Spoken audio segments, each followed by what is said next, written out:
네, 델리민주와 저의 김성의 옳은소리 협업으로 오늘 방송 시작합니다. 토론회들 잘 보셨죠? 오늘 팩트체크 방송을 맡은 저는 더불어민주당 당 대변인이고요. 지금 현재는 선대본의 종합상황실의 부실장을 맡고 있는 김성입니다.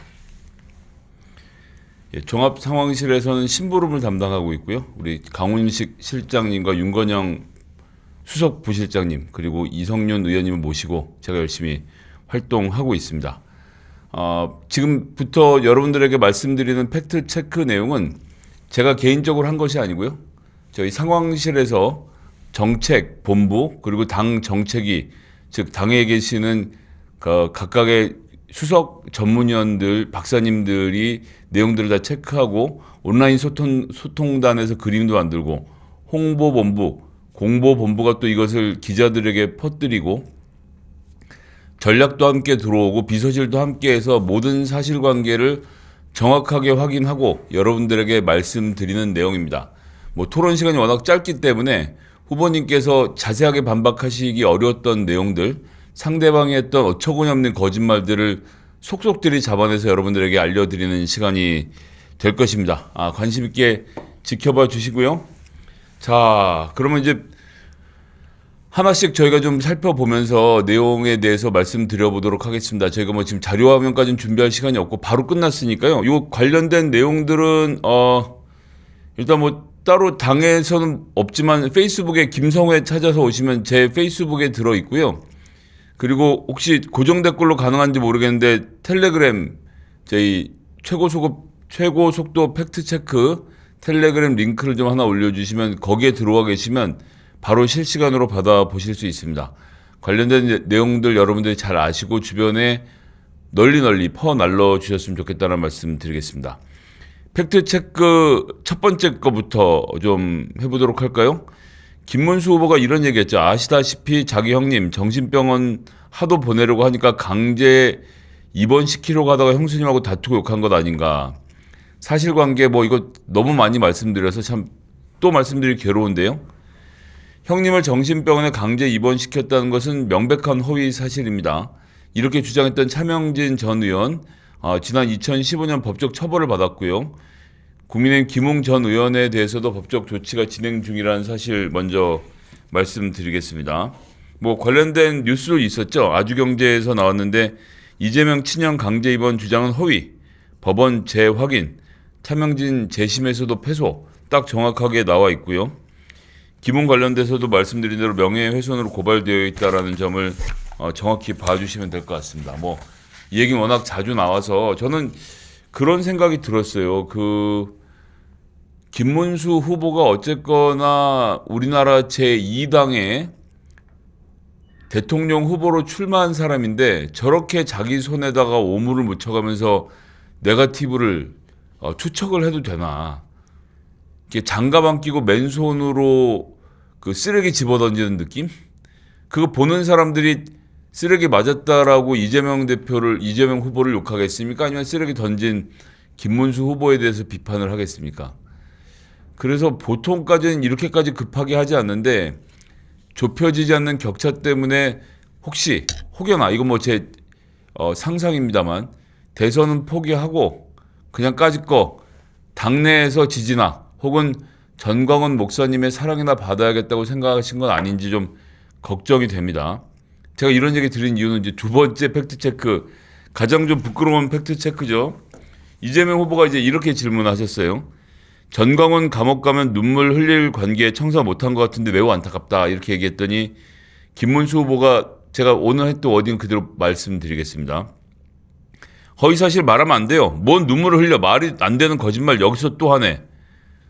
이거 영상을씩 볼 수 있나요? 부끄러운데. 잠깐 보고 갈까요? 보여주실 거죠? 되고 아버지 잡혀가면 그 속에서 아까 목사님 말씀하시는 것처럼 더 많은 에이, 우리 괜찮아. 국민들 속에서 울지 마. 괜찮아. 아이, 참. 그러다 구속이 됐죠. 정광훈 목사님이 계셨더라면 우리들은 이렇게 아프지 않았을 것입니다.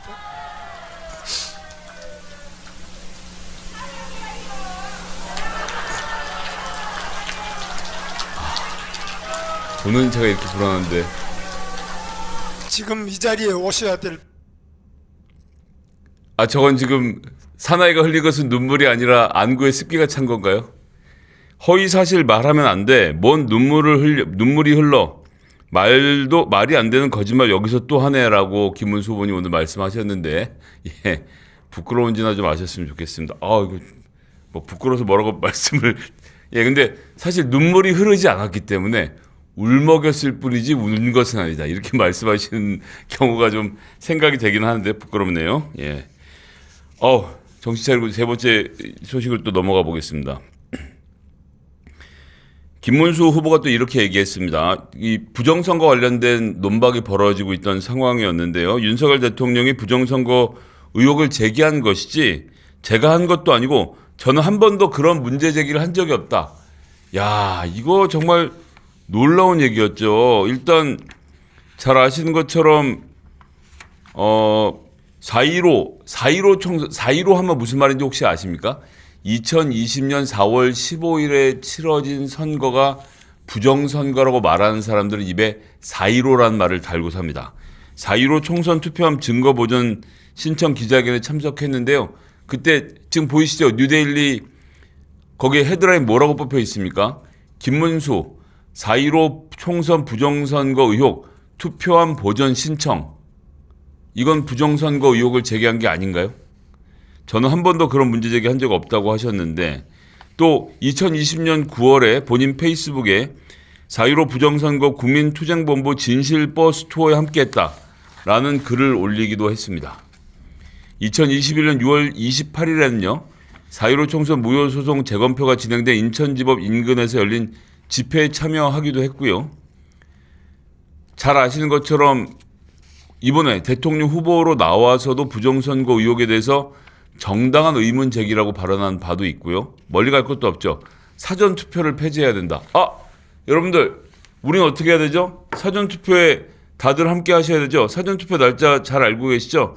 다음 주 목요일, 금요일, 29일, 30일. 이번 주엔 토요일이 없습니다. 이번 대선에는 사전선거가 전부 다 평일에 있습니다. 29일, 30일 우리는 선거관리위원회가 사전투표를 공정하게 관리하고 있다고 믿고 있으니까 사전투표 하시면 됩니다. 본투표 어려우신 분들은 꼭 사전투표를 부탁드리겠습니다. 그런데 사전투표 제도까지 폐지하자라고 말하는 김문수 후보가 윤석열 대통령과의 관계를 끊는다? 예, 불가능하다고 봐야겠죠. 네, 저는 그렇게 생각합니다. 자, 그 다음에 이준석 후보의 또 AI 연산용 GPU 가격 얘기가 나왔는데 GPU가 하나에 뭐 5천만 원 수준인데 이것의 원가가 모래 이런 거니까 이걸로 따지면 120원이라고 하는 사람도 있다라고 하면서 이재명 후보를 비판했는데요. 대기업이 폭리 취하니까 이윤을 빼앗아서 국민에게 나누자고 하면 안 된다라고 말을 했는데요. 사실관계를 한번 보겠습니다. 잘 아시는 것처럼 이 커피 원가 이야기는 후보님도 직접 여러 차례 설명하셨지만 이재명 후보가 경기도지사 재임 당시에 계곡 정비 사업을 사례로 예를 들어서 자영업자들의 영업 환경을 개선하고 업종을 다양화해서 부가가치를 창출할 수 있는 방법을 찾아보자. 닭죽 끓여서 계곡을 막아서 사유화해서 닭죽 끓여서 돈 벌지 마시고 계곡은 정비하고 우리가 저리로 대출해 드릴 테니까 커피숍을 하시지요 라고 하나의 사례로 들었던 것입니다. 그래서 자영업자가 폭리를 취한다고 돈을 빼앗자고 한 얘기를 한 적이 없는데 참 어이없는 주장이라는 점을 말씀드려야겠고요. 그 다음에 중대재해처벌법에 대한 이야기 좀 계속 나오고 있는데 김문수 후보가 이렇게 얘기했죠. 중대재해처벌법을 폐지하자는 것이 아니라 그것이 지나치게 처벌 위주로 되어 있기 때문에 중대재해에 대한 예방을 우선으로 하고 처벌은 그 다음에 최소한으로 해야 된다라고 말한 부분.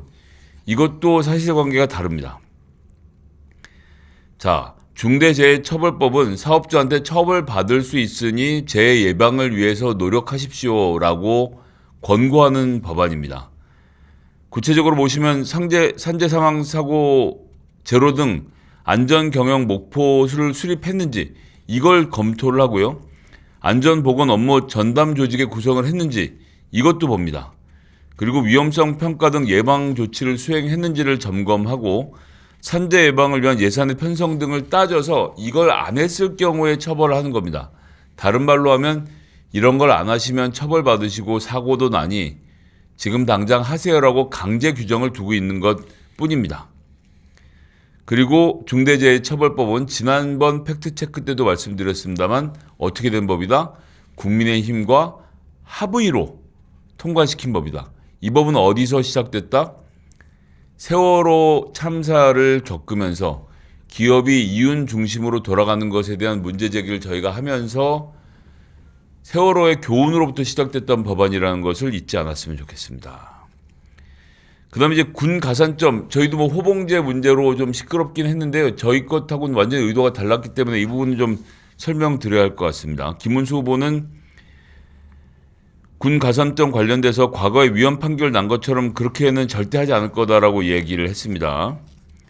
그 위헌 판결은 그게 지나치게 5%까지 가산점을 많이 주거나 너무 좁은 범위로 해서 그렇게 됐던 건데 자기는 다른 방법을 쓴다고 얘기를 했죠. 국가를 위해서 자기 청춘 18개월 동안 의무 복무를 하고 또 장기간 복무했던 분들이 사회에 나와서 일정 정도로 좀 혜택을 받고 그것이 공직을 취직할 때 약간의 5% 이런 게 아니라도 약간이라도 배려를 한다는 것이 우리 국가의 책무이고 보훈의 기본이다라고 김문수 후보가 이런 요지로 설명을 했는데요. 헌법재판소가 어떻게 판결했는지 내용을 한번 보시죠. 제대군인 가산점 제도, 당시 현역은 5%, 보충력은 3%였는데 장애인 등의 평등권, 공무 담임권, 직업 선택의 자유 등을 침해하기 때문에 위헌이다라고 99년 12월에 이미 결정한 바가 있습니다. 그러니까 이 요지는 뭐냐면요. 일반적인 공무원 시험 제도에다가 자동 가산점을 일괄적으로 부여하는 것이 과잉금지 원칙에 위반된다는 점을 지적한 것이에요. 그러면 99년에 이미 위헌 판결을 난 것을 어떻게 고치겠다라는 구체적인 대안을 가지고 접근해야 되는데 무작정 가산점 얘기를 꺼낸 겁니다. 민주당은 그렇게 군 복무를 한 경우에 공기업에서 그 호봉만큼을 인정해 주자라고 하는 것이고 이미 공기업의 경우에는 80%가 넘게 호봉제를 인정하고 있기 때문에 그것을 전면화하자는 즉 남은 10몇 %의 공기업에게 적용하자라는 주장을 하는 것으로 가산점을 주어서 모든 군대를 나온 사람이 공무원 시험에 더 높은 점수를 받게 하자라고는 완전히 다른 이야기라는 점을 여러분들께 또 설명드리겠습니다. 자, 그 다음에 이제 문제 최저임금 이야기. 지난번 이준석 후보가 1차 토론 때 나왔던 거의 유일한 공약이라고 저희가 좀 비판했던 부분이라고 좀 봐야 될 텐데요. 자, 이준석 후보가 캐나다 같은 경우에도 1964년도에 이것을 비준한 뒤에 TFWP 프로그램 등을 통해 외국인 노동자에 대해서는 규정을 완화한 사례가 있다고 말했습니다. 이 자체로 단어 그 자체는 틀린 게 아닌데요. 사실관계를 저희가 바로 확인해 봤습니다.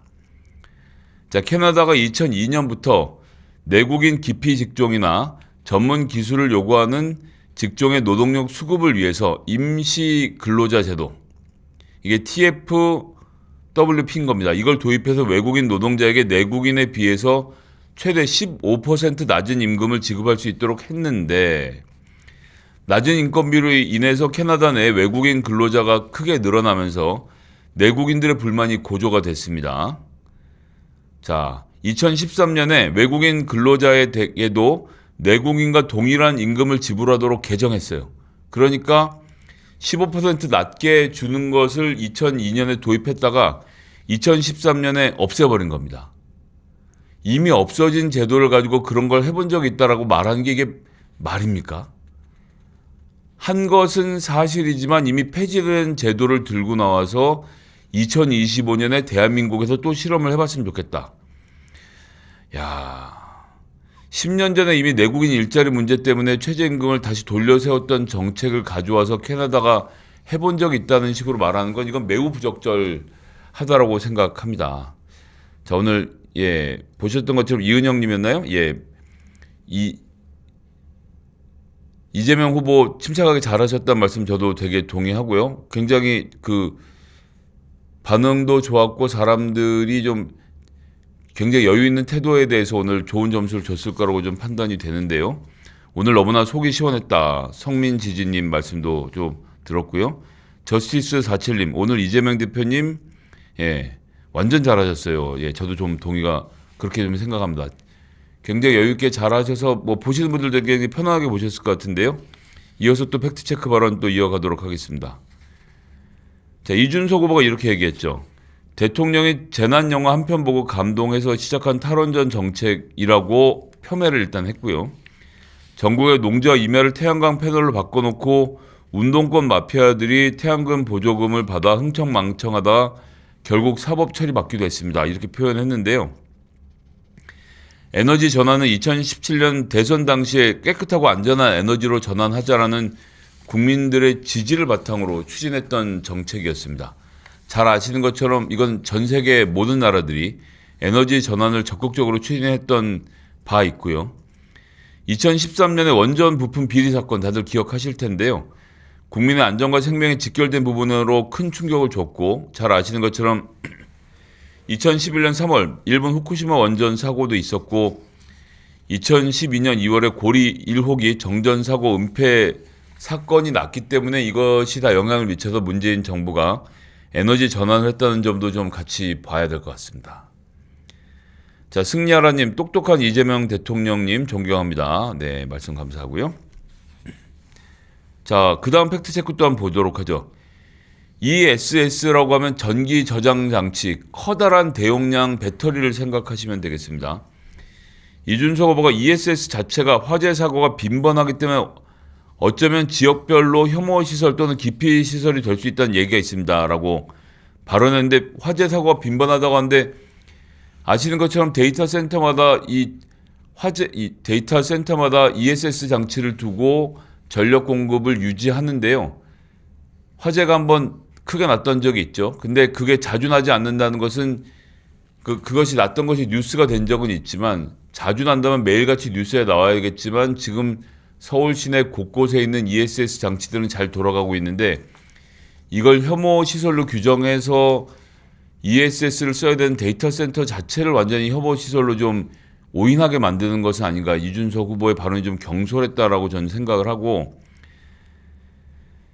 예전에 이제 3원계 배터리 같은 경우에 ESS 같은 경우는 화재 위험이 컸기 때문에 그러니까 완전히 충전하는 걸 제한하는 기준도 이미 두고 있었는데, 더 놀라운 것은 이미 화재 위험도 낮고 저렴한 LFP 배터리가 개발이 돼서 국내에도 개발을 완료해서 양산 체제가 들어가 있습니다. 게다가 이준석 후보가 최근에 중국 소식을 못 보신 것 같은데, 중국은 배터리가 이제 완전히 고밀도로 해도 절대 화재가 나지 않도록 하는 국가 기준을 마련했고, 거기에 맞춰서 CATL, 중국의 큰 배터리 회사죠, 신제품을 내놓았는데, 뭐 유리, 모래 이런 원재료가 되는 규소를 가지고 배터리 충전하는 기술들을 만들어서 화재로부터 안전한 기술들이 이미 확보가 되어서 표준점을 하나씩 잡아가고 있는 중입니다. 이런 최신 글로벌 사례들에 대한 수집이 좀 이준석 후보 부족했던 것이 아닌가. 저희가 100% 재생에너지로 가자고 하는 게 아닙니다. 또 전기의 기저에너지를 뭘로 할 것인가에 대한 이야기를 하는데, 원전이 기저에너지죠. 지금 저 30%를 원전을 바닥에 깔아놓고 더 필요할 때 그 위에다가 수력발전, 풍력발전, 태양광, 화력발전 등을 얻는 것이고, 그렇게 해서 에너지를 만들어가는 거라서 원자력이 기저발전인 것은 바뀌지 않거든요. 그런데 마치 문재인 정부 때부터 시작해서 이재명 후보까지 태양광 발전을 기저발전으로 삼을 것처럼 표현하지만, 저희는 지금 원자력을 당장 없애자라고 말하는 것이 아닙니다. 문재인 후보 같은 경우는 80년 후에 대한 이야기를 했던 것이고요. 이재명 후보는 거기에 대해서 원전을 당분간 유지하는 것은 당연히 하되, 그 외의 부분 화력발전 등 기후변화에 악영향을 미치는 것을 풍력이나 태양광 등으로 바꾸자고 하는 것이고, 전 세계적으로 생산 비용이 낮아지고 있습니다. 원전은 지금 우리나라는 고준위 핵폐기물을 저장할 장소 하나도 아직 마련 못하고 있는 것이 엄연한 현실이라는 점도 같이 고려를 해야 될 것입니다. 자, 계속 원전 얘기 좀 이어가겠는데요. 이준석 후보가 원전 수출 관련돼서 대한민국 원전 산업이 수출 산업으로 유망하고 우리가 경험한 바로는 문재인 대통령께서 원전 안전성에 대해서 꾸준히 의심하고 계시기 때문에 해외 세일즈 같은 것도 안 됐다 이렇게 얘기하는데 이것도 사실관계가 다릅니다. 문재인 정부에서도 원전 수출은 계속 추진을 했습니다. 대표적인 사례는 이집트 엘다바는 문재인 정부에서 단독 협상 대상자로 지정된 바가 있습니다. 2021년 12월 한수원 엘다바 원전사업 발주사 단독 협상 대상자로 지정했다는 것도 저희들이 한번 이제 팩트 관계를 말씀드리도록 하겠습니다. 신재희님 핵융합 크크 말씀하셨는데 예, 핵융합 되면 좋죠. 근데 지금 당장 현실에서 구현할 수 있는 기술이 아니기 때문에 저희가 이런 부분에 대한 개발에 박차를 가하고 안정화를 할 필요는 있겠지만 현재 쓸 수 있는 태양광과 풍력도 함께 쓰는 게 당연하지 않겠습니까? 화살기도님 저도 같은 생각인데 이준석 후보가 중국 얘기만 해서 협중 정서를 자극하려고 하는 건데 저는 이준석 후보한테 거꾸로 묻고 싶어요. 본인 지금 목표라는 게 대통령이고 대통령이 되면 중국과 철천지 원수로 지낼 겁니까? 협력하고 긴장하는 가운데서 외교라는 것이 실리를 추구해 가야 되는데 난 중국 싫어 라는 입장을 명확히 하고 대통령이 되는 것이 국익에 과연 도움이 되는 일인지 당장 본인의 지지그룹들에게 너무 집중하고 있는 것은 아닌지 좀 걱정이 된다라는 말씀을 드리겠습니다. 그래서 이제 이어서 나온 바로 이제 미세먼지 관련된 이야기였는데요. 미세먼지 관련해서 일본과 뭘 협력하냐라고 이준석 후보 말씀하셨는데 이건 좀 너무 모르는 말씀을 지금 하시는 거예요. 왜냐면요. 멀지 않은 과거 얘기입니다. 2024년 서울에서 개최했던 한일중 정상회의에서 기후변화와 미세먼지에 공동 대응하기로 선언했던 것 혹시 뉴스를 안 보셨나 모르겠는데 그런 사실이 있고요. 1999년부터 3국이 공동으로 추진하는 장거리 이동 대기 오염물질 국제 공동사업도 진행 중에 있습니다.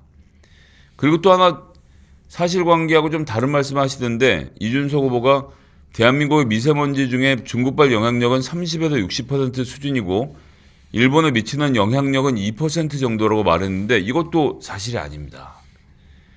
어디를 보면 알 수 있냐면요. 2019년에 발간됐던 국립환경과학원의 한중일 공동연구 보고서를 보면요. 한국의 주요 도시에 대한 중국의 이 기여도는 32.1%로 보고 있는데 일본의 주요 도시에 대한 기여도도 24.6%로 결코 낮지 않습니다. 이미 초미세먼지 등 대기질 개선을 위해서 한중일이 1996년부터 동북아 대기질 개선을 위한 각국의 정책 수립 연구를 위한 공동 협력을 해온 바도 있기 때문에 이런 사실관계는 좀 확인을 하고 말하면 좋지 않을까. 예, 좀 그런 걱정이 있습니다. 사실 진짜 걱정하는 것은 아니고요. 예. 그 다음에 이준석 후보가 이런 식으로 소위 말하는 풍력, 태양광을 공격하는 것이 본인의 국가 지도자로서의 이미지 구축에 무슨 도움이 되는지 모르겠는데 풍력 발전과 태양광 발전의 대부분 장비라는 것이 택가리를 한다는 것을 많은 국민들이 알고 있다. 택가리는 옷에 붙어 있는 택 있잖아요. 이걸 이제 바꿔치는 걸 얘기하는 건데 다른 말로 하면 중국산을 외국산으로 표지가리를 한다 이런 주장을 하시는 것 같아요. 중국에 대한 협중 정서를 가감없이 드러내신 부분인데 이것도 현실과 다릅니다. 국내에서 사용하는 풍력 발전기의 터빈의 대부분이 베스타스나 지멘스 가메사 등 유럽산 발전기입니다. 모르겠습니다. 유럽산 발전기를 만드는데 철강 재료를 중국산을 갖다 쓰는지 이런지 저런지 여부는 모르겠지만 그 발전기 자체는 중국산이라는 점을 정확히 좀 알아주십사고 말씀드리겠고요. 그 다음에 후쿠시마 죄송합니다. 그 다음에 8메가와트 국산 발전기 기술도 이미 갖고 있고 우리나라가 유럽 기업과 함께 15메가와트 기술을 협력 중인 것도 말씀드리겠습니다. 자, 국내 타워. 우리나라 기업이 세계 1위이고요. 하부 구조물도 아시아 1위이기 때문에 중국산을 우리가 굳이 선호할 이유도 별로 없다는 점을 말씀드리겠습니다. 중국과 기술을 협력을 하고 있는 사례도 없는 상태에서 이런 발언을 하는 것은 국내 자체 기술 개발하는 국내 풍력 업체들에 대한 모욕이 아닌가. 왜 자라나고 있는 신산업을 이준석 후보는 본인의 정치적 야심 때문에 짓밟으려고 하시는 것인지 팩트 체크를 좀 알아봐 주셨으면 좋겠습니다. 예, 제가 중국산이라고 했나요? 유럽산, 예, 죄송합니다. 예.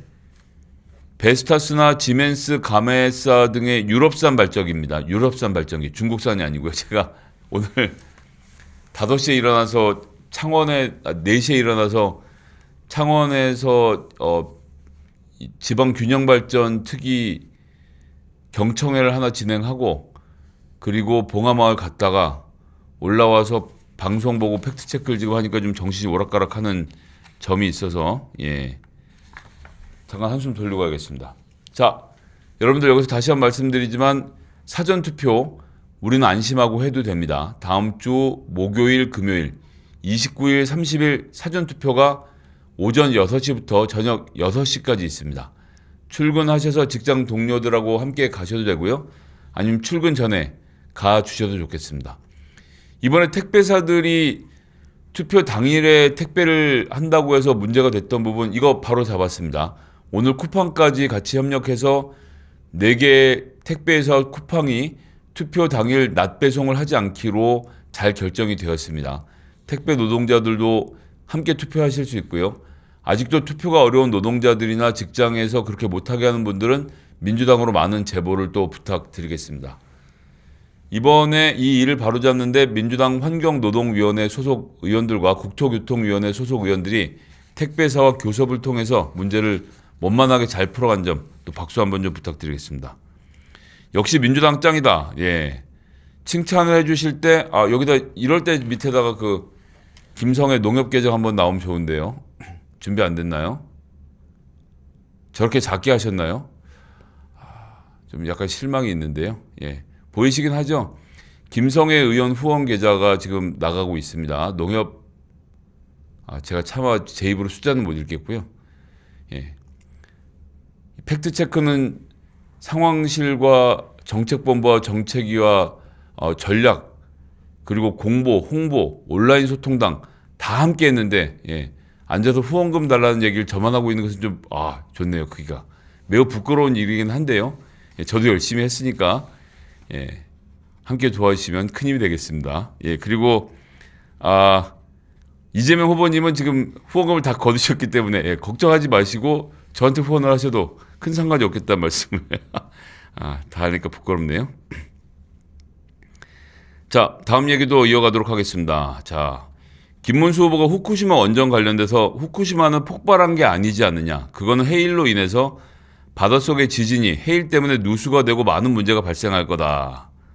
예, 한국에서 가장 빠른 팩트 체크다. 예, 신재희님, 그건 사실입니다. 제가 가장 빨리 하고 있습니다. 예. 이것은 종합 상황실에서 준비해서 여러분들에게 말씀드리고 있는 것이고요. 강훈식 실장님과 함께 윤건영 수석 부실장님과 함께 또 이성윤 또 부실장님과 함께 이번 일을 준비했습니다. 예. 많은 격려와 후원 할 때 좀 센스 있게 자막을 좀 넣어주시면 좋죠. 예. 많은 후원 부탁드리겠습니다. 부끄럽네요. 예. 그래도 제가 후원금을 잘 걷어서 또 열심히 정치를 해야 되니까요. 도와주시면 고맙겠습니다. 자, 그 다음에 어쨌든 다시 얘기를 돌아가서 후쿠시마는 폭발한 게 아니다. 해일로 인해서 바닷속의 지진이 해일 때문에 누수가 되고 많은 문제가 발생한 것이다. 이건 정말 부끄러운 일이죠. 수소 폭발이 있었습니다. 후쿠시마 원전 폭발 사고 당시에 1-3호기에서 노심 용융 코어 멜트다운, 멜트 아시죠? 녹다. 노심이 녹았습니다. 이게 노심이 녹아서 1-3-4호기에서 수소 폭발이 일어났습니다. 예, 계좌 좀 내리지 마세요. 야, 아크님 아주 좋은 댓글을 달아주셨는데요. 있는 게 큰 지장이 없으면 그냥 놔둬도 되지 않습니까? 예, 좋은 말씀 감사합니다. 근데 이 발언이 뭐랑 똑같으냐면요. 같은 유튜브들을 보시나? 과거에 윤석열 씨가 이런 말 했었죠. 전 대통령인 윤석열 씨가 일본에서도 후쿠시마 원전이 폭발한 게 아니다. 지진하고 해일이 있어서 피해가 컸지만 원전 자체가 붕괴된 것은 아니다. 그러니까 방사능 유출은 기본적으로 안 됐다라고 말했던 거 지난 대선 때 어이없이 여러분들 보셨던 거 기억이 날 텐데 구독하는 유튜버가 똑같은지 김문수 후보도 폭발을 한 게 아니다. 해일 때문에 바닷속에 지진이 생기고 이래서 해일 때문에 누수가 되고 많은 문제가 발생한 것이다라고 말씀하시는데 이건 팩트체크를 떠나서 신문도 읽지 않는 부끄러운 이야기다. 그 제가 노상 드리는 말씀인데 제 유튜브 방송하면서 이런 말씀 드리면 안 되긴 하는데 김문수 후보님 윤석열 후보 전 대통령 윤석열 씨랑 같은 유튜브 보시는 거면 좀 줄이세요. 전광훈 목사의 유튜브도 뭐 안 보실 수도 있는데 이제 그만 보시는 게 좋을 것 같습니다. 자, 그다음에 이건 타인의 비극을 가지고 비꼰 얘기를 하지 않을 수가 없는데 김문수 후보가 서울대병원으로 옮기셨는데 이 과정에서 김문수 후보가 말하기를 서울대병원으로 옮기셨는데 이 과정에서 또 이제 헬기를 타고 오셔가지고 굉장히 이게 황제 헬기가 아니냐. 저 사람은 대통령이 되기 전에 완전히 황제 행세를 하는 거 아니냐라고 하셨는데 야, 그 황제 행세 했던 사람 누굽니까? 김문수 도지사님. 산불이 난 날입니다. 산불이 발생한 날 소방 헬기로 기자회견 등 행사에 참석한 적도 있고요. 이거는 2014년 10월 18일 한겨레 신문에 기사가 났습니다. 이분 도지사 때부터 황제 노릇을 한 거네요. 목을 찔려서 정맥이 파손된 상태에서 응급 상황에서 의사의 판단에 따라서 탔던 이재명 후보와 완전히 다른 이야기인 거죠. 자, 보시는 것처럼 2014년 10월 18일자 한겨레 오마이뉴스 기사를 보면요. 산불 났는데 김문수는 소방 헬기 타고 국무총리 수행. 야, 이렇게까지 황제 헬기를 사용한 장본인이 삶과 죽음의 경계선에서 테러를 당했던 이재명 후보에게 황제 헬기를 말하는 건 정말 부끄러운 일이라는 점을 지적하겠고요. 자, 김문수 후보가 또 이렇게 말했죠. 이 흉기 피습 테러에서 발생한 상처에 대해서 뭐라고 말했냐면 큰 상처가 아니고 뭐 그렇게 제가 볼 때는 성남 의료원이 그것도 못할 정도의 의료원인가 라고 이야기했는데 이건 안철수 후보가 얼마 전에 칼에 스크래치였다 그랬나요? 뭐 하여튼 그 비슷한 말을 했던 거랑 정말 소름 끼치는 이야기인데요. 서울대 병원의 발표를 한번 보겠습니다. 이재명 대표가 목 정맥 앞부분에 60%가량이 손상된 중상해를 입은 상태였고 법원의 판결문에 뭐라고 되어 있냐면요. 1심 판결문입니다. 테러범에 대해서 좌측 내경정맥이 상당 부분 손상되는 중상해를 입어 자칫 사망에 이를 뻔하였다라고 판단을 했습니다. 2024 고압 40 판결문에 나온 얘기인데요. 그렇기 때문에 이재명 대표가 입은 부상은 큰 상처가 아니었다는 주장은 사실이 아닙니다. 자, 여기까지 하고 네, 마지막 하나 남았군요. 예, 권영국 후보가 가덕도 신공항 관련돼서 가덕도 공항은 이미 현대건설 컨소시엄이 공사기간 연장을 요청했다가 취소돼서 사업을 전면 재검토해야 되는 거 아니냐라고 말했는데 그렇지 않습니다. 잘 아시는 것처럼 가덕도 신공항 건설 특별법에 따라서 균형 발전 차원에서 여야가 합의해서 2021년 2월 6일에 국회를 통과했고요. 이건 법에 따라 추진되는 사업이기 때문에 재검토 역시 법의 절차로 진행되어야 해서 취소가 되지 않은 상태라는 점을 분명하게 또 말씀드리겠습니다. 자, 여기까지 해서 오늘 나왔던 2차 토론에 각각의 후보들이 했던 잘못된 이야기들, 거짓에 대해서 팩트체크를 해보았습니다. 여러분들 방송 어떻게 보셨습니까?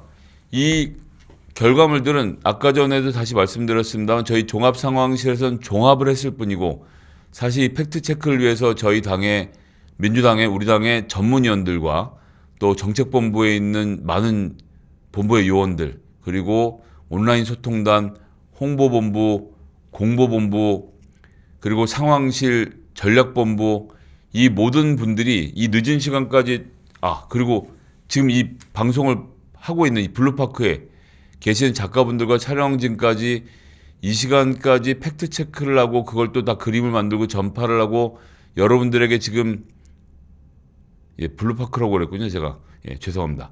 델리민주 당직자님들 제가 말씀드린 대로 오늘 잠을 별로 못 자갔고요.